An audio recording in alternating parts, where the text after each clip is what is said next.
Why the worst recession of all time could happen in 2023. The IMF announced in Davos, Switzerland, that the global economy is experiencing the worst economic headwinds since World War II.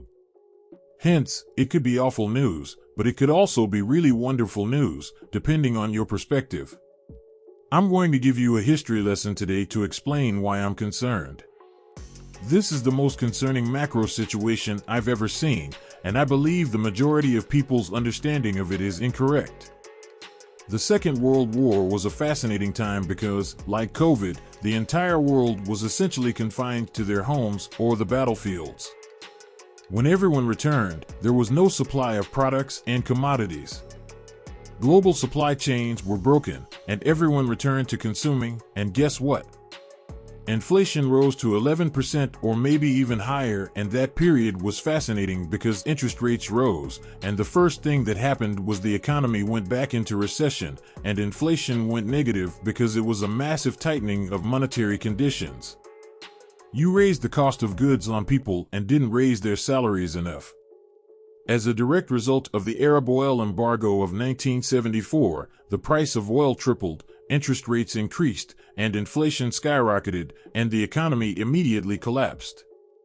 We observed a situation in which there were a large number of trade conflicts and the dollar was quite strong, as it is now. Interest rates were rising and inflation was high, and everyone feared looking back and saying, well, we don't want the inflation of the early 1980s or late 1970s to return.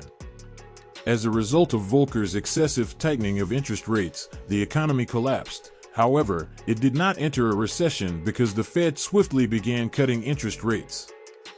However, the dollar rose substantially and caused a great deal of problems, culminating in the Plaza Accord in 1985, when everyone had to stop the dollar from destroying the global economy.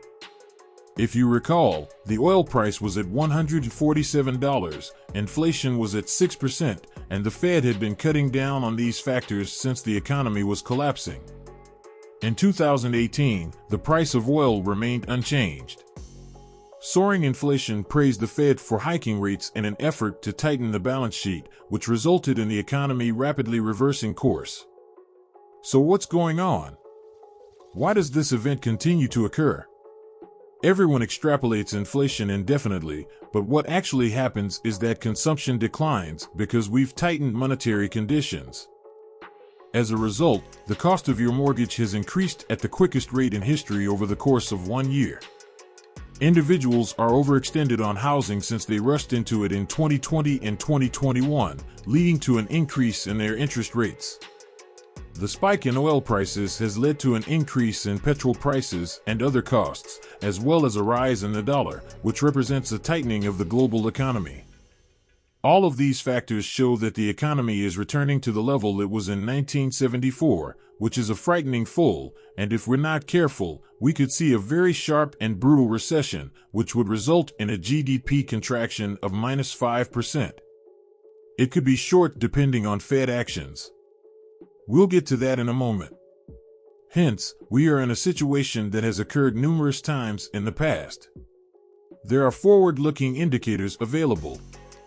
The anecdotal evidence is that all the bulletproof IT businesses are laying off workers and issuing earnings warnings because nobody can raise prices sufficiently, therefore their margins are eroding and employees have overextended themselves.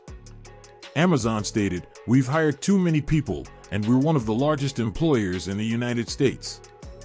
This is not good, but the answer to higher prices is higher prices, and that's what's happened, and everyone's looking around and wondering, well, what's going to break when stuff like this happens?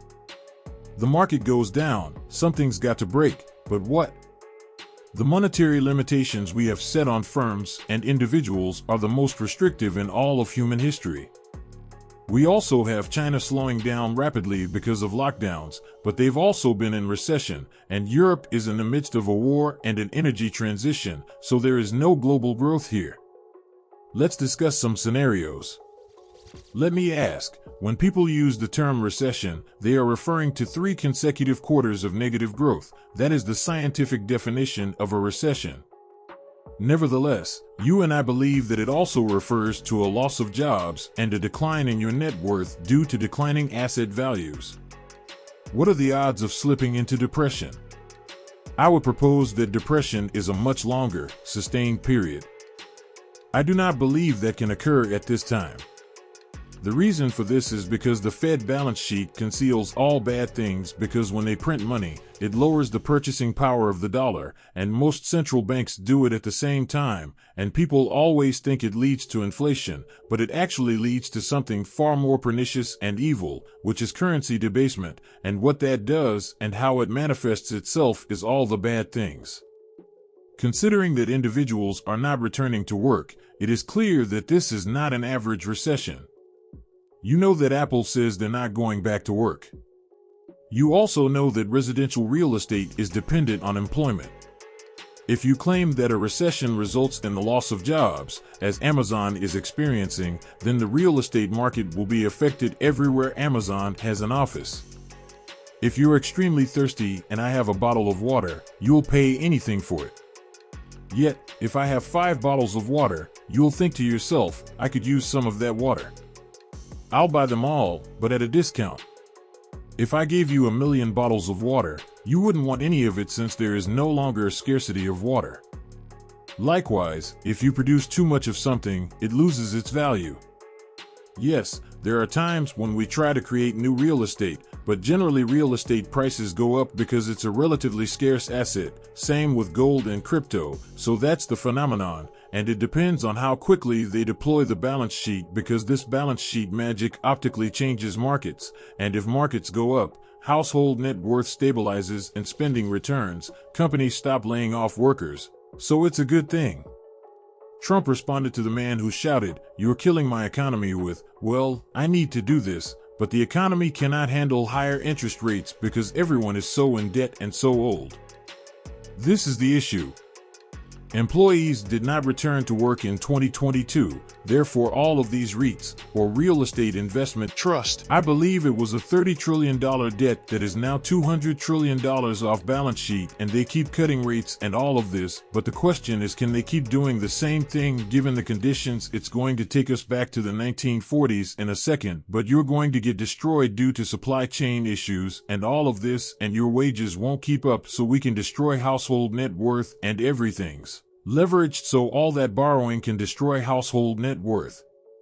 Massive inflation, everyone coming back in, but what happened was the economy collapsed, then interest rates came down and stabilized, and they stabilized because the Fed stabilized them, and inflation was running 3% and bond yields are about 2%, so real rates mean you will make a lot of money in the property market, so negative real rates are very good for assets, and what occurred in the 1940s and 1950s was a massive economic collapse.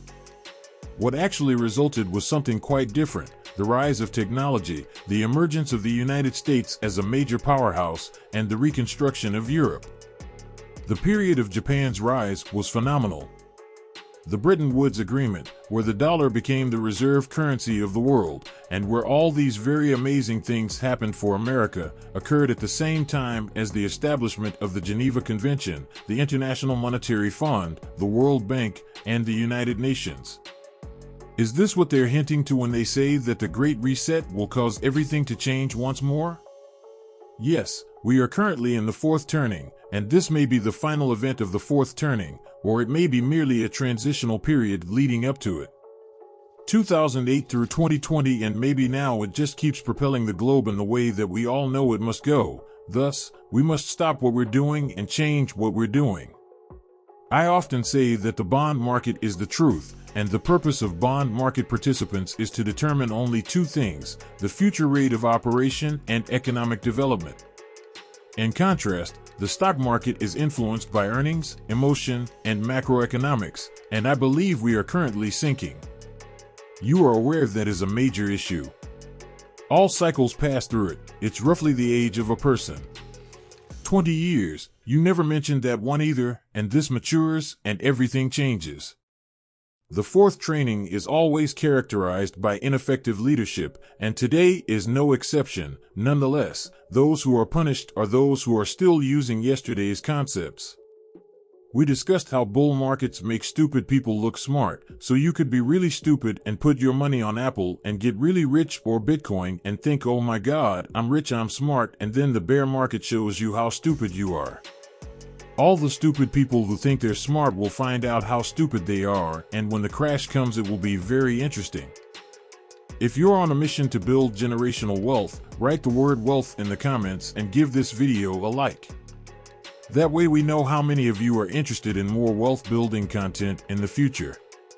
Thanks for watching, and if you found value in this video, don't forget to subscribe.